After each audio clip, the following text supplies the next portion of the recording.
Maayong hapon, gikan sa Solar News Channel Manila. Ako si Menchu Antigo Makapagal.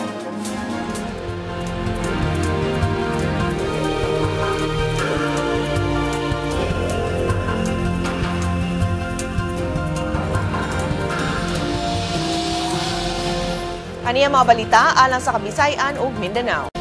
Aniya na ang front pages sa mga pamantalaan sa Sugbo. Sa Sunstar Cebu, gipagawas sa Police Regional Office 7 ang mga foldable fans nga dunay impormasyon sa 10 most wanted sa Central Visayas. Sa Sunstar Super Balita ug sa Cebu Daily News, giagwanta sa 45,000 ka mga deboto ang ulan atol sa Walk for Jesus nga mao'y sugod sa novena sa Senyor Santo Niño kagahapon. Nakabaton na og tinubdan sa tubig mainom ang 500 ka panimalay sa duha ka barangay sa lungsod sa Ipil, Zamboanga, Sibugay. Gitunol karong bag-o sa municipal government sa Ipil ang Level 2 Water System Project ngadto sa mga barangay Labe ug Timalang, Lumbia. Ang duha ka barangay nalakip sa mga area sa lungsod nga walay saktong supply sa potable water.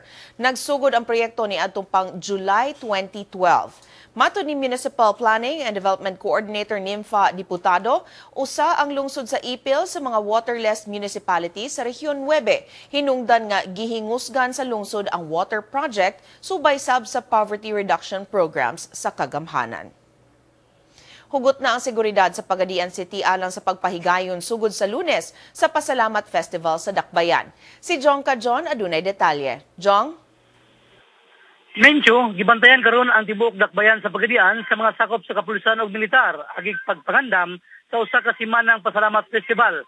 Mipahigayon ang mga sakop sa kapulisan o Pagadian City Police o 53rd Infantry Battalion o random checkpoint pagsanta sa mga makasulod nga mga daotang elemento sa syudad. Sayo kaganyang buntag, duha ka tawo na sigop sa checkpoint tungod sa pagdala og armas nga walay igong papeles. Mihangyo ang hepe sa kapulisan, Superintendent Glenn Dulawan, sa publiko sa pasensya o pagsabot sa kahasol nga nahimo sa mga checkpoint. Musugod ang Pasalamat Festival sa Lunes ug matapos sa Enero 19 nga mao'y kapistahan sa Dakbayan. Mencho? Daghang salamat, Jong Kajon, reporting gikan Pagadian City. Atong sayro ng front pages sa mga pamantalaan sa Mindanao.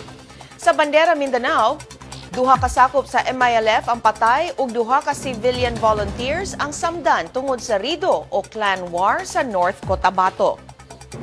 Sa Mindanao Daily Northern Mindanao, gibutyag sa usa ka konsehal nga walay intensive care unit ang J.R. Borja General Hospital sa Cagayan de Oro City.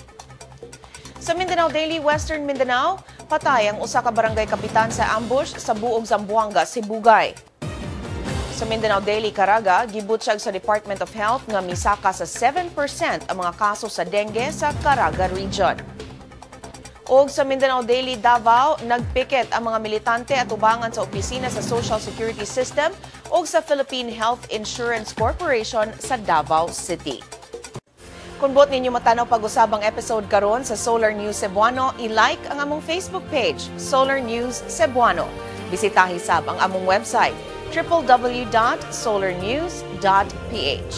Alang sa inyong mga sugyot ug komentaryo, mahimo sab ninyo kining i-email sa solarnewscebuano@solartv.ph. Og mo kadto ang Solar News Cebuano hangtod sa Lunes puhon. Ako si Mencho Antigo Makapagal. Daghang salamat ug pag-amping Kabisayan ug Mindanao.